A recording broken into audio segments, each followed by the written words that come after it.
Before we go back to the prelude, I just want to allow you to relish in the fact that yes, this is probably one of the more difficult endings in all of the well-tempered clavier. I'm taking those. I don't know how you do it, but I take these in the left hand, and now I take the D in the right hand with and now left, right, left, right. So, regardless of what fingering you decide to do, I think it's fair to say that the difficulty, the challenge, technically, falls in the not in the two last bars, but in the third and fourth before the final bar line. And with that in mind, I think this is one of those situations where we should actually be taking time or stretching our elbows out a little bit in the third and fourth bar before the end, and maybe considering ending the last two measures just in time. There's nothing particularly challenging or difficult about that particular ending resolution of the chord in B flat major, but there is a lot of stuff going on in the two measures before that. So I would just keep that in mind. Let's go back to the prelude. I don't know if you got through this part of the lecture yesterday, but I talked about this prelude in the context of rhythm as colloquy, in other words, rhythm in conversation.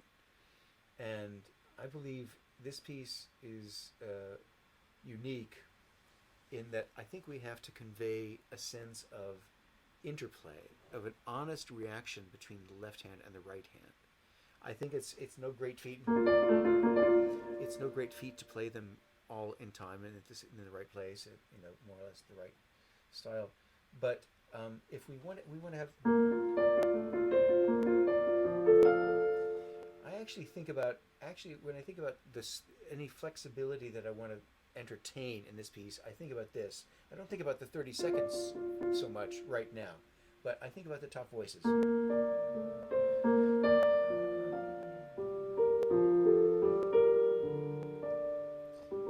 So when the bass makes a larger leap, when the upper voice makes a larger leap, I think that's an invitation to stretch a little bit. And so the way the second and fourth 30 seconds fit into that, I'll get to now. As we were talking in the G major, when we had a particular texture that involved moving notes and non-moving notes. And we have the same thing here. We can actually, because we're going to hear this repeated F, there's no reason to bring it out. Even if we're just not aware of it, I think we're probably in the best possible place. If, however, we go, then it's all about those repeated Fs. We cannot hear anything else. So we have to really, I think, go very slowly and play around with the idea of making an honest interaction, an honest reaction, as if we were conducting we were cueing different sections of an orchestra. The amount of time it takes for a musician to respond to a conductor's beat is exactly 0.03 seconds. So there is actually a lag, and we don't have to have that lag because our hands can play together. But I really want to have a sense as if I was cueing, ba-dee-da, ba-dee-da, ba-dee. Do you hear what's going on there? I'm doing a little bit of a sort of a hitch. That gives it a sort of a breath. So the first thing I'm going to do, though, is really make those non-moving notes really, really soft. And the other thing I'm going to keep in mind is that even if the first one is a little bit on the loud side, we have every opportunity to make the second one softer. The second one does not connect to the left hand. It doesn't go.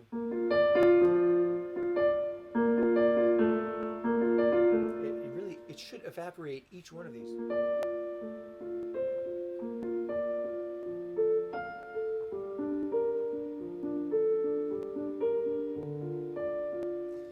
We actually come alive a little bit on this larger interval because it's different. So we need a little bit more attention.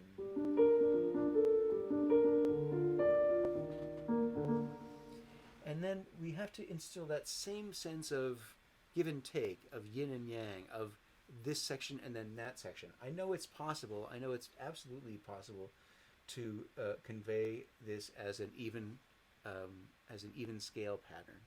But what we want to have is a sense of the give and take between the left hand and the right hand,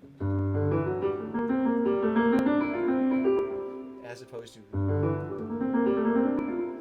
If it's undifferentiated, it doesn't matter how fast you play it, because it doesn't really have any sort of interest.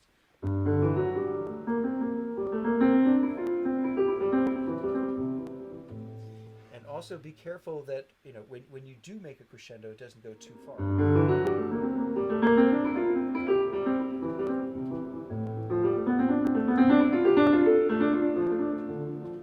And always, when we're going down, when we're actually going down, you should really follow it down dynamically.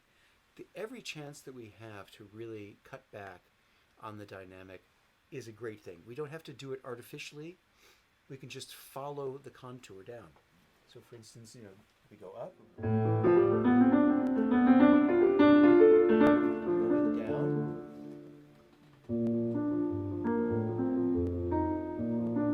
those Fs, we really should be barely hearing these. You can still hear them, right? And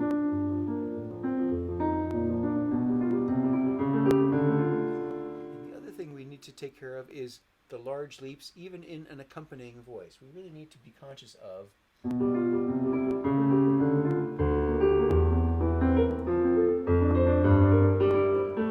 it doesn't do to just kind of toggle back and forth. We want to make sure that the cellist who's playing this has their sort of expressive way with it. So.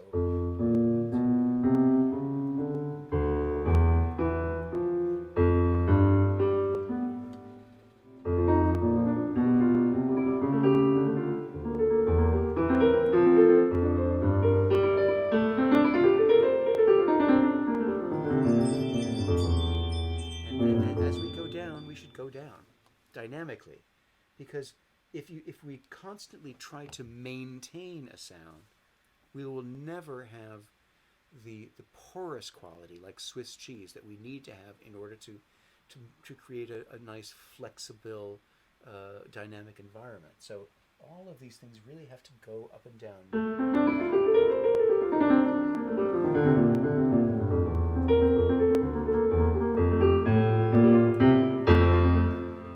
There's a place where we would love to really lay into it. So by all means. And actually, I sort of soft pedaled this nice arrival with the bass line, which is still very sort of positive.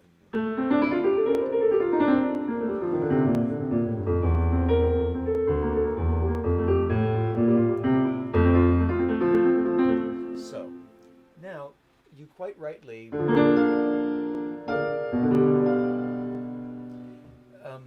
For these chords, I'd like us to, first of all, enlist the idea, the concept that these adagio sections are like cadenzas.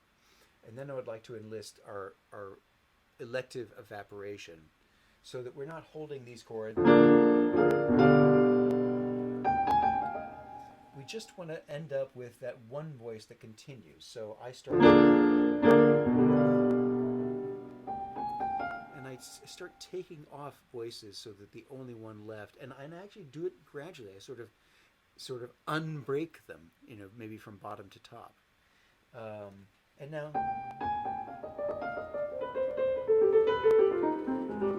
do you play that all with one hand, or do you split between the hands up or down? I just do one hand. Great. And on the way up, you do one hand, left hand?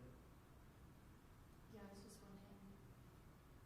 Brilliant. That's exactly what Bach intended. That's what he wrote, I believe. So and then I actually have a.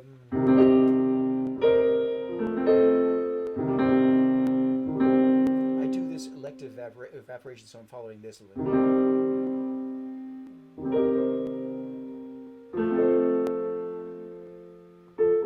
So those two are the only ones left. This is the only one left on the first one. And then I like that B flat.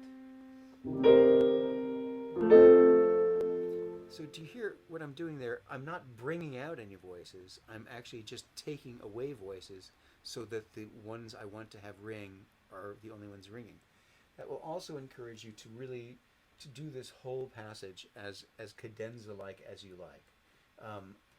He actually prints it adagio in one of those editions of his time, and there's really no particular place where he decides to go back to allegro, although it's pretty clear.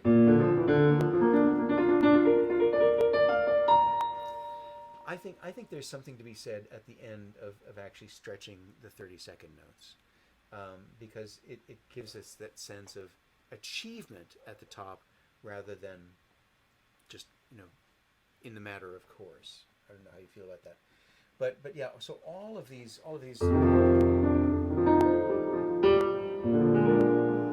your time and just start as you wish. This is a solo voice in a solo piece. There's no rush. There's no tempo here.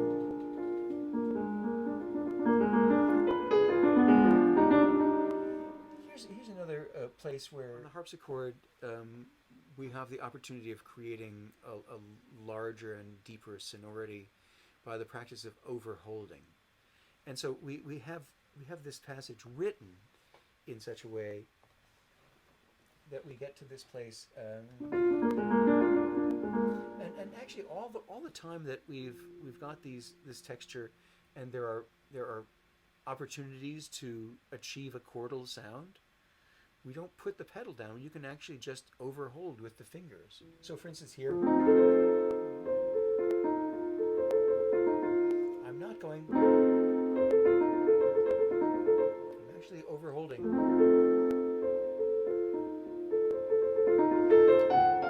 Of course, we want to have a real solo voice. We don't want to actually.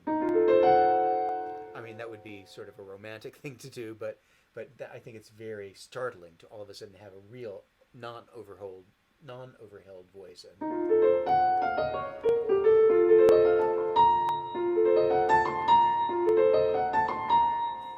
So I at this point, my instincts tell me that we want to hear that as a resonance, but I've marked it this way so. But I don't really believe that. I think I want to be like I did back here.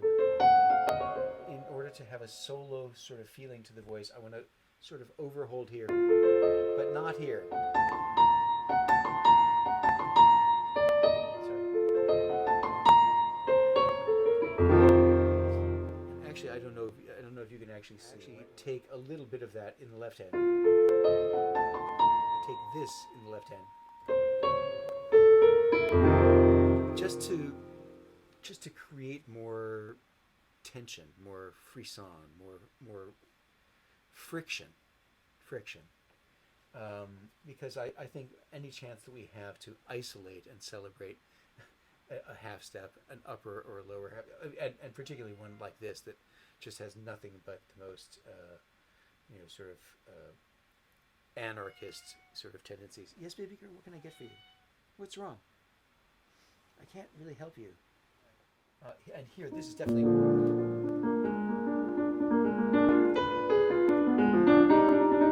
So you hear when I'm going into a region where I'm changing the harmony, I'm not making a connection into it. I'm making the change.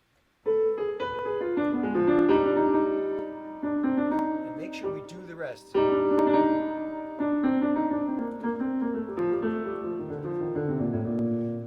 I do a little bit of instilling of short,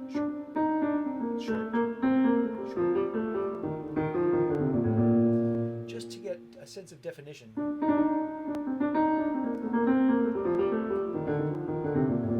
Do you hear that? Do you think it's worth it? Can you try that as slowly as you like? So in other words, long, short, short, long, long, short, short, short. Oh yeah, shorter, shorter. This one. And this one, most importantly, because we never want to have a sense of because we really have to always, when we come to a group of notes like this, I'm coming to believe this more and more, that the last and the second to last should be, if not actually short, they should be in some way defined. So again, in slow motion, short, short, short, short. Can you try that just to see what it sounds like?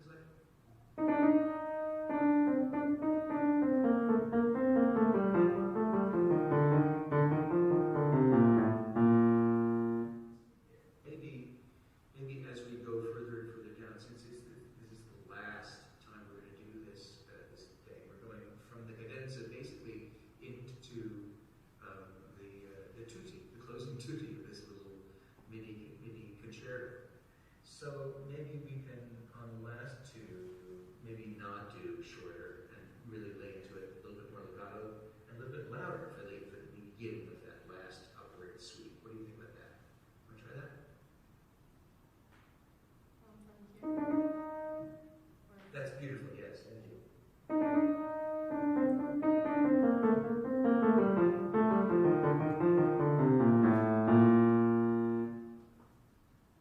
Yes. And now go on and let's play around. Let's try and really reach for the top of this piece. Don't let the notes just kind of fall into the right place. Let's really think about it as we're approaching the final bar line, like we're pushing a steel spring, and it gets harder and harder to push as we attain the top. Because I just want to get that triumphant feeling at the end, rather than just a flourish. He actually means it to be a sort of a vocal lyric achievement, because he actually has a fermata on the last note. So he really means it to sing. So can we try this from the same opening?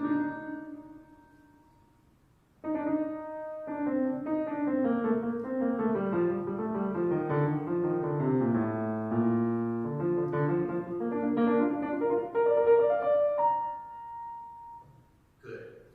I want you to take in mind, again, this idea of practicing in pods. I don't know if you can see my score, but this is that's the last section that I practice. I do that 3 times, and then I go back and start here, and then practice to the end, and then work in from here. So I'm actually doing them in fairly small bits.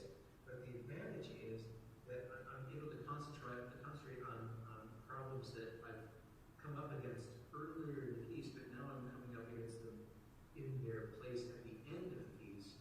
And I oftentimes realize that I've probably been a little bit lazy compared to the first time I had to cultivate and manufacture this particular texture.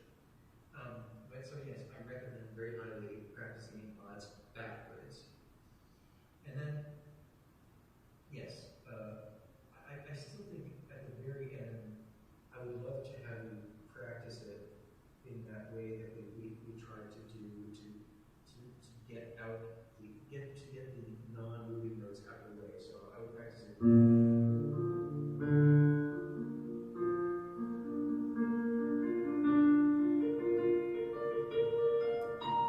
Because I know you're absolutely capable of playing that whole sequence quite well, quite plainly. But what we're trying to cultivate is that ambient quality, that background quality of notes that don't change. And what I'd like to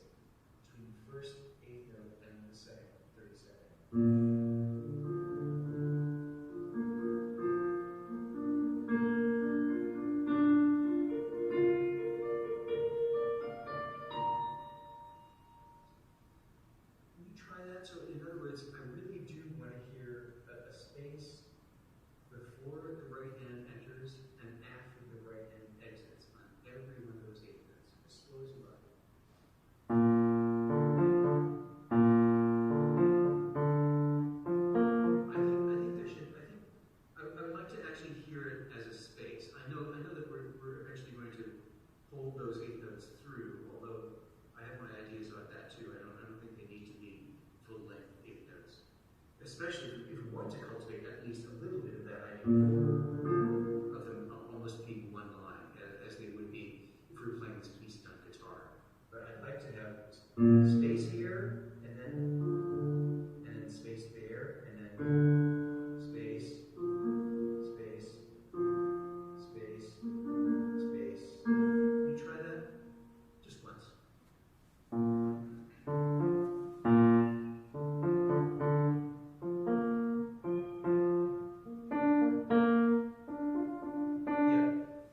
The hard one for you is actually after the fourth 32nd. I want you to actually, and we have to practice it this way because it's a hard thing to cultivate. This space you're doing very well, but I want there to be a space there too. For now.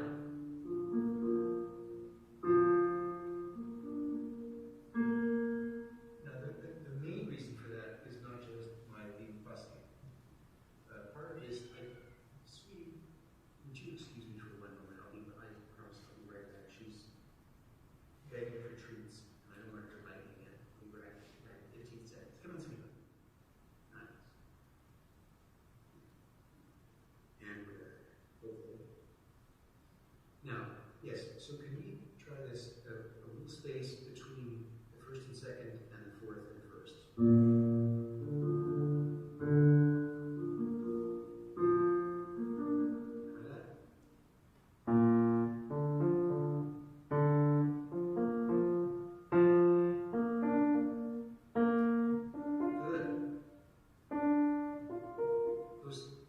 Those last two were really good because what you did was you made the space and then you made sure that the fourth 32nd was the softened.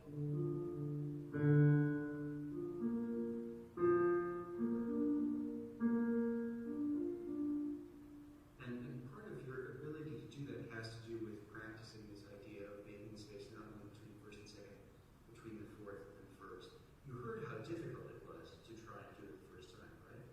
So that's just something that it's another one of your tricks that we need to practice to make it part of your arsenal. Okay. But again, the material of this prelude is as tight as the fugue, in that we have similar problems throughout that we can address directly in each of these sections, dealing with the non-moving notes and the moving notes, getting more sense of the motion between hands in these scale passages.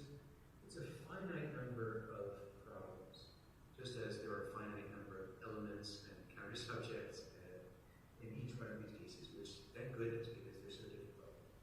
Can we get the opening of the fugue once more?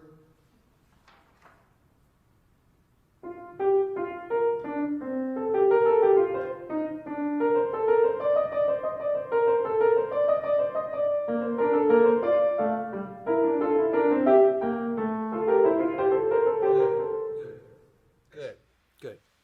Excellent. I really think it's worth considering. I don't know if you can see my score. Yes. You see all the competing slurs? I've marked this as, but I've also marked it, and I'm still not sure which one is right. But the decisions that I'm making here have mainly to do with the concept of there being just one state between two notes. It's a very binary, almost computer programming sort of function. Instead of ones and zeros, here we are dealing with two notes, pairs of notes. Each needs to be either connected with the next one or disconnected with the second one, with the next one. And so we have to make that decision on all the pairs of notes. There is, to my mind, there is no way that we can proceed through this piece and have one set of articulations and do the service that we need to the melodic line. No, we don't. That's too much on the second D. So we have to figure out a way of getting around that because we don't want that waxy buildup on the F. I'm sorry. I like that because this can be separate, and this can be a sign.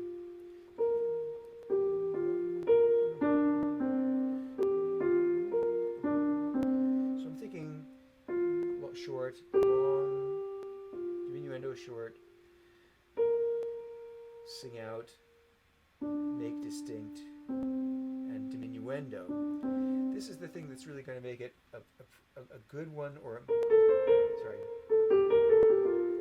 All of these, every one of these falling tetrachords, we need to think of it as all those notes that fall, we need to get soft. And that needs to get soft from that to that half step. And here, going up, but going down, going up. Because otherwise it's...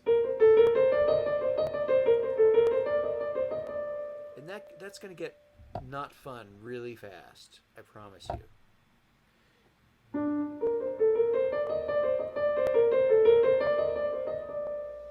I like sort of putting... I like the idea of growing, but I like the idea of really starting from nothing, so that these repeated notes, even if we decide to get louder in them, we must start from a place where they don't have all that waxy buildup. So in other words...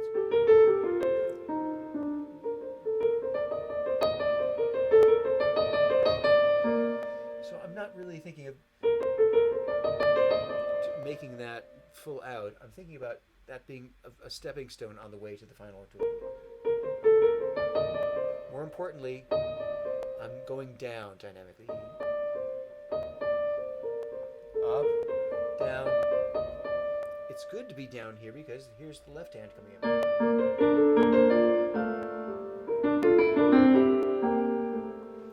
Do you hear how the give and take between going up and coming down, if we really exaggerate, if we really play it with exactly that kind of attention to the falling or rising motives, there is all kinds of opportunity for us to have dynamic freedom and space.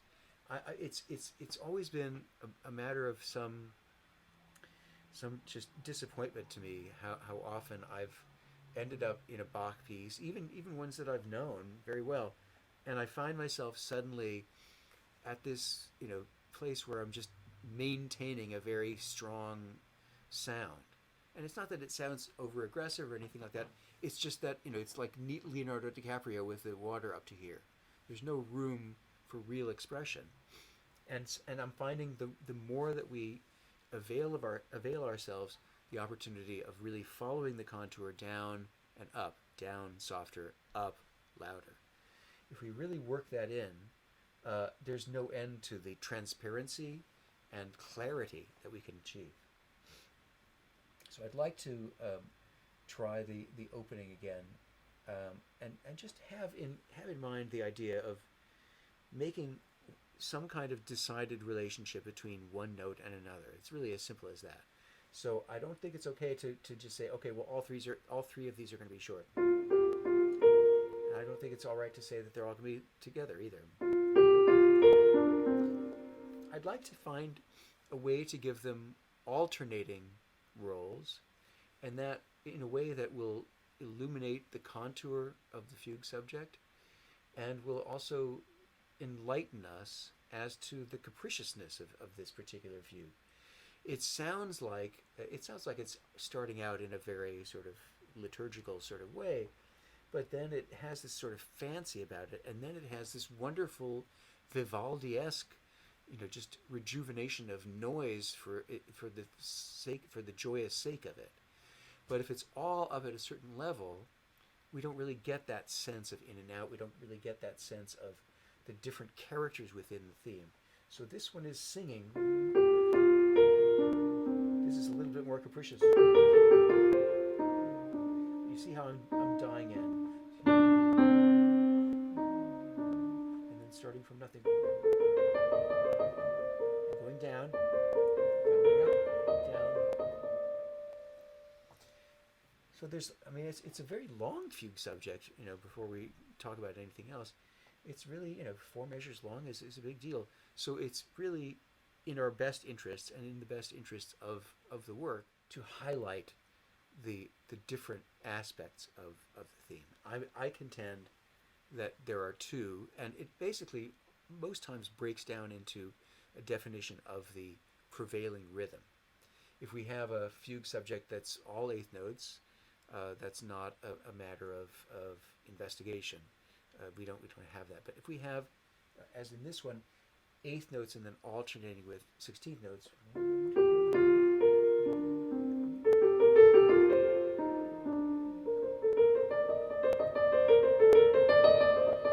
So here it's kind of a briefly capricious,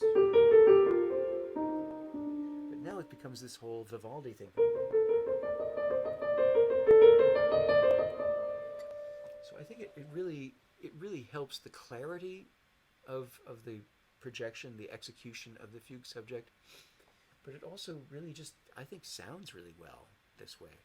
If we really have that constantly protean sense. Proteus was the god of change. He could change himself into any shape, any kind of being.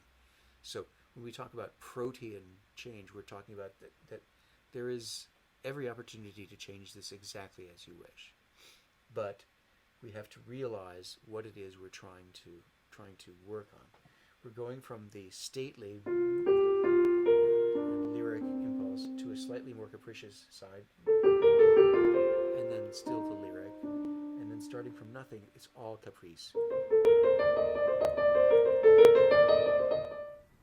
you try it again and try and make all three characteristics of the theme stand out?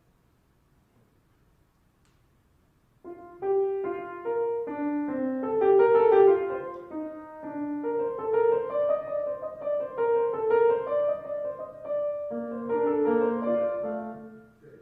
That's good. Very good. One of the things that I want to point out is if we're imagining this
some subtle distinction between.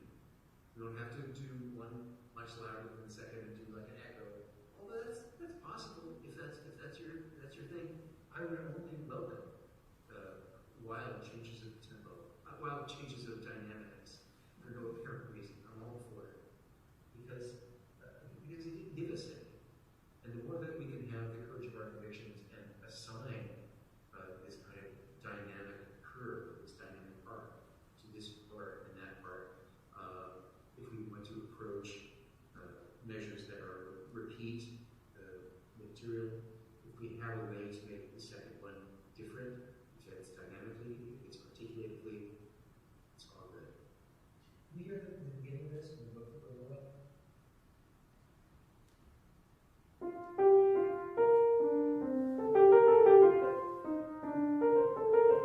And actually, one more thing. I want you to really think vocally. So going from here to here is not a big deal, but going here. And right now it seems like rather sort of undefined. Right? You hear that? You hear direction. We always want to be conscious of direction. Can you try it one more time?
Something that the audience is aware of, and so they'll love it if you decide, maybe for the last one, there's not going to be a crescendo, it's just going to be flat out forte the whole way, both bars.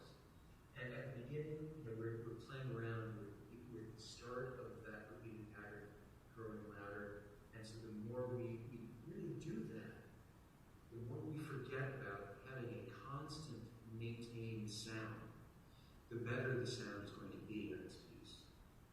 So can we, for right now, if we want to play a little bit slower, that's fine, but I'm looking for exaggeration of dynamic contour right now. You've been so fantastic about experimentation, and I really, really appreciate it.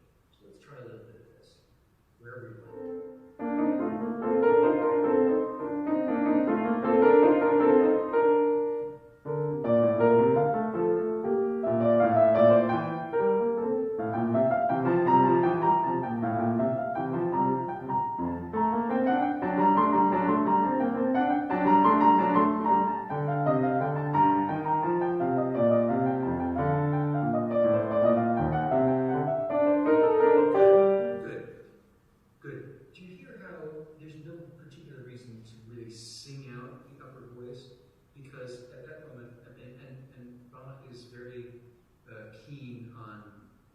Suggesting a sort of a dynamic profile in any particular moment by virtue of texture.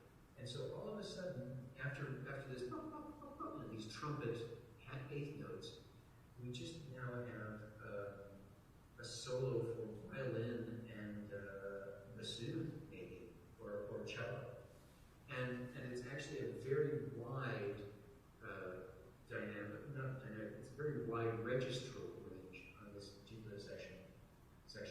And so I think just play, really infuse that upper part here. You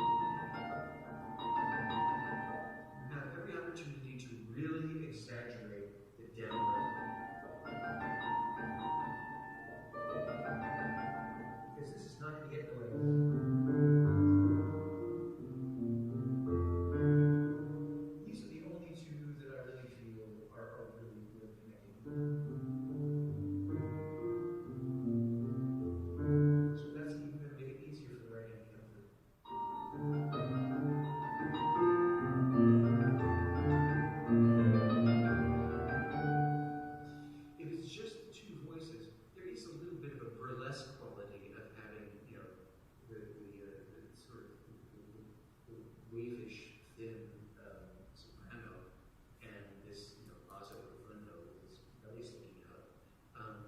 it's not really